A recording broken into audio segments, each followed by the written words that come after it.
सुप्रभात मंडळी. आपण वाचत आहोत श्री विनायक दामोदर सावरकर यांचे आत्मचरित्र माझी जन्मठेप आणि त्याच्यातल्या उत्तरार्धातल्या 12व्या प्रकरणाकडे आपण जात आहोत. मागच्या भागात आपण वाचलं की सावरकर आणि त्यांचे मोठे बंधू बाबासाहेब यांना हिंदुस्थानात परत पाठवण्यात येत होतं आणि ते जहाजावरती होते. आता पुढे वाचते. रात्री बाबांनी आपले इतिवृत्त मला सांगावे.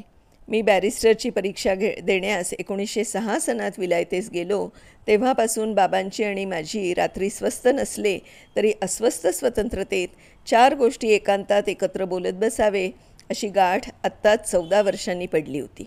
तेव्हा माझ्या मागे अभिनव भारताची चळवळ कशी फोफावत गेली, कोण कोण होतं, बाबा धरले कसे गेले, कारागृहात त्यांची बातमी काढण्यासाठी अमानुष छळ कसा आणि कुठे झाला, तरीही एक ब्रही त्यांचे तोंडून कसा निघाला नाही, ते शेवटी मूर्छित कसे पडले, ते सारे रोमांचकारी वृत्त त्यांनी सांगितले. आम्ही ऐकले. अंदमानमध्ये आमच्या मागे राहिलेल्या प्रिय मित्रांच्या आठवणी येऊन फार हुरहुर वाटे पुन्हा असेच परत अंदमानात जावं आणि त्यांना भेटावं. 4थ्या का 5व्या दिवशी अर्धा तास डेकवर मोकळा वायू खाण्यास जेव्हा नेण्यात आलं तेव्हा समोर तट दिसू लागला. मला शेजाऱ्यानं सांगितलं, हा हिंदुस्थानचा तट दिसू लागला आहे पहा. मी चमकलो. हिंदुस्थानचा तट? प्रिय मातृभूमीच्या केवळ स्मृतीने प्रस्फुर्त होऊन आजवर या अनेक यातना भोगल्या तिची ती प्रत्यक्ष मूर्ती. ते चरण मला पुन्हा दिसले, या आयुष्यात पुन्हा दिसले. मी वळून बाबास म्हटले, बाबा तो पहा भारत, ते पहा त्याचे नील सिंधू जल धौत चरणतल.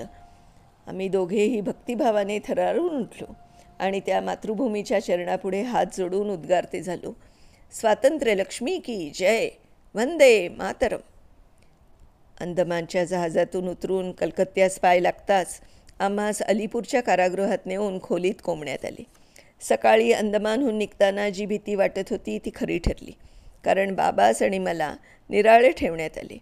आम्ही आपापली बंदीची तरटांची अंथरुणे खाकेत गुंडाळून हातात थालीपाट घेऊन चोरट्यांसारखे बरोबरच्या शिपायांच्या नेत्रसंकेतानुसार दोघेही चाललो होतो.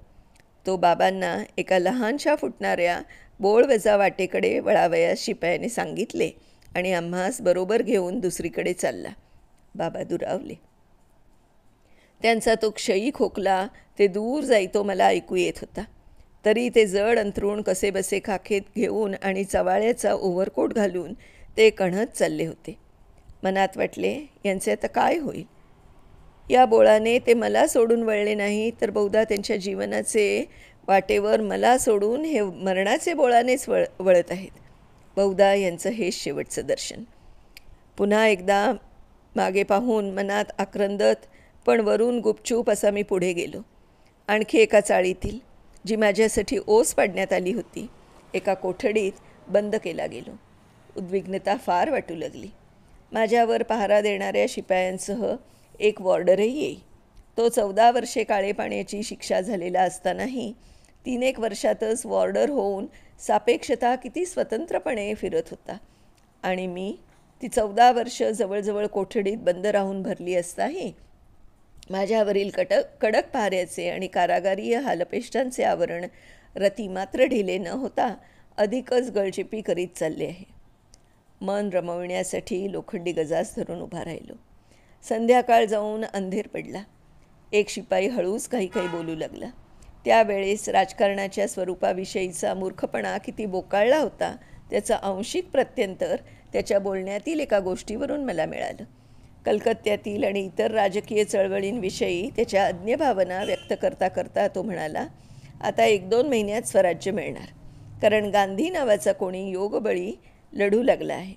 इंग्रजांचे त्याच्यापुढे काही चालत नाही, कारण त्यास गोळीच लागत नाही आणि कारागृहात कोंबले तर मनात येताच तो जादू करून खोलीतून नाहीसा होतो. तो आपला पुन्हा तटाबाहेर उभा राहिलेला दिसतो.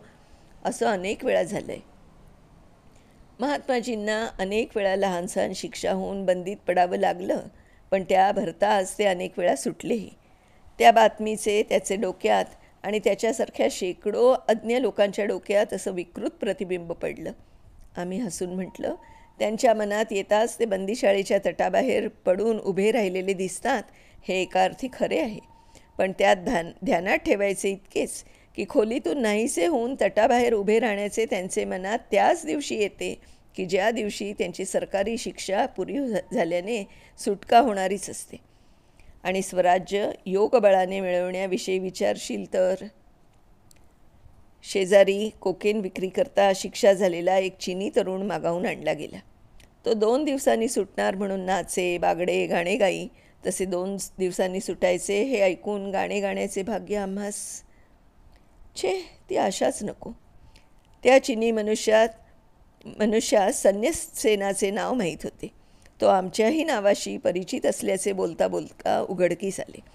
तोच मी हे कळल्यावरही त्यास खरे वाटेना. इतका थोर म्हणून ज्यास मी मानी तो मनुष्य अशा कोठडीत मावला तरी कसा? थोर पुरुषाची जी अक्रार विक्रार कल्पना त्याच्यासारख्या माणसाची झालेली असते, तिला त्या साध्या मनुष्यासारखाच असणाऱ्या थोर पुरुषांच्या प्रत्यक्ष दर्शनाने नेहमीच असा धक्का बसत असतो. त्यांनी मला विचारलं, तुम्हास गोळी लागते का? मी म्हणालो, अर्थात लागलीच पाहिजे.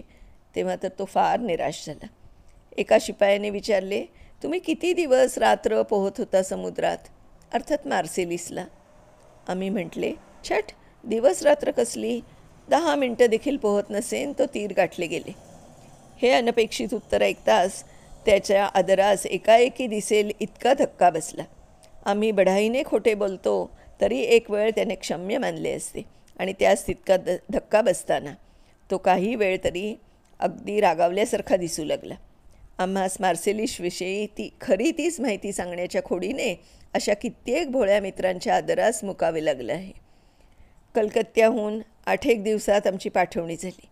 कोणत्या कारागृहात ते प्रथम कळलं नाही. गाडीत फळफळावळ आणि वर्तमानपत्रे स्टेशनवर लोक येऊन टाकून जात, थवे जमून डोकावण्याचा प्रयत्न करीत. त्यावरून आम्ही कलकत्त्याहून निघालो ही बातमी कोणीतरी तात्काळ तारेने पुढे धाडली असावी असा आम्हास विश्वास वाटला. नागपूरच्या पुढे का कुठेसे येतो तो आम्ही अंदमानहून हिंदुस्थानात परत आणले गेलो याविषयी आनंदप्रदर्शक मोठमोठ्या अक्षरात छापलेल्या मथळ्यांनी आणि लेखांनी भरलेली पत्रे दिसली. आमच्याच पाठीशी असलेल्या भागात एक गृहस्थ असे एक पत्र उघडून आम्हास दिसेसे ठेवून वाचित राहिला. भाषा मराठी. आमच्यासह येणाऱ्या अँग्लो इंडियन अधिकाऱ्यांच्या ध्यानात काही येईना. त्या पत्रावरून आम्हास एका आठवड्यात सोडण्यात येईल अशी साधारण समजूत होती असे दिसले. पण खरा प्रकार आमचा आम्ही ओळखून होतो. तो गृहस्थ केवळ सहानुभूतीसाठी त्या गाडीने प्रवास करीत होता आणि अधिकाऱ्यास टाळून शक्य ते सहाय्य देत होता. बातम्या मोठ्याने वाची की आम्ही ऐकावे. त्या आमच्या पहारेकरी अधिकाऱ्यांनी आम्हास काही एक त्रास न देता ठीक वागविले आणि आम्ही मुंबईस येऊन पोचलो. वाटेत नाशिकचे स्टेशनवर भर रात्री गाडी येताच नाशिक, नासक, नासक असे ध्वनी उठले. पण आमच्या डब्याच्या खिडक्या पूर्वीच बंद करून त्या अँग्लो इंडियन अधिकाऱ्यांनी मला मध्ये बसावयास सांगितले होते. शेजारच्या डब्यात समोर काही माणसे येऊन बसली. पण त्या नाशिकच्या स्टेशनावरून आमची गाडी सुटून आज 12 वर्षे लोटत आली होती. एक नवीन पिढी वाढत आली. 12 वर्षांनी पुन्हा त्या स्टेशनावर त्या जीवनाची गाडी उलटून गेलेली. तिथे कोणाची ओळख पटणार? तरीही ते नासक नासक असे स्टेशन आल्याचे ध्वनी ऐकून चित्तात काय काय तरंग उठले. त्या स्टेशनावर झालेल्या अनेक पानसुपाऱ्या, कॉलेज प्रवासाचे चिवडे, कलिंगडे, विलायतेस जाताना सभोवती दाटलेल्या मित्रमंडळाची अश्रुपूर्ण मुखमंडले, ते स्वातंत्र्यलक्ष्मीचे जयघोष, ती त्यांची हातकड्यात आणि फाशीत झालेली रूपांतरे, अशी चित्रे, चलचित्रे मनपट्टावर अस्वस्थ त्वरेने सारखी येत जात राहिली. मुंबईहून इकडे तिकडे बघू न देता बोटीत चढवले गेले. प्रवास संपताच रात्री 10-12 वाजता एका कारागृहात नेऊन आम्हास अंती बंद करण्यात आले. ते कारागृह म्हणजे रत्नागिरीची बंदीशाळा. आता यापुढील आमच्या कारावासाची माहिती यथाक्रम आणि यथाप्रमाणे विस्ताराने देणे परिस्थितीमुळे शक्य नाही. मुख्य कारण हे की ती याच प्रांतातील कारागृहाविषयी असून अगदीच अलीकडची आहे. तदनुषंगिक इतर कारणे उघडच आहेत. तेव्हा सध्या परिस्थितीत शक्य तितके त्रोटक रूपरेखा कायती देऊन हे वृत्त समाप्त करू. रत्नागिरीच्या कारागृहात पहिले 2-3 आठवडे फारच दुस्सह गेले. अंदमानमध्ये जेवणाचे वेळेस दूध आणि सुपक्व अन्न आम्हास मिळू लागल्याने आमची पचनशक्ती अलीकडे थोडी सुधारून आम्ही जीवावरच्या दुखण्यातून कुठे उठत होतो नव्हतो, तोच रत्नागिरीस येताच ते दुधाचे 4 घोटही बंद झाले आणि कारागृहातील ती जाडी भरडी भाकर पुन्हा पुढे आली. अंदमानात 2 वर्ष या कदन्नापायी आम्ही कसे मरणासन्न झालो होतो आणि आम्हास दूध आणि विशिष्ट अन्न देण्याची व्यवस्था श्रेष्ठातील श्रेष्ठ वैद्यकीय अधिकाऱ्यांनी कशी केली ते सर्व सांगितले, पण उपयोग झाला नाही. त्यातही अगदी एका बाजूस एका खोलीत एकही मनुष्य जवळ न ठेवता आम्हास बंद करण्यात आले. 10 वर्ष शिक्षा भोगल्यानंतर अंदमानमध्ये ज्या थोड्या बहुत सवलती मिळाल्या होत्या, अंगभर कपडे, देहश्रमापासून मुक्तता, लिहिण्याचे काम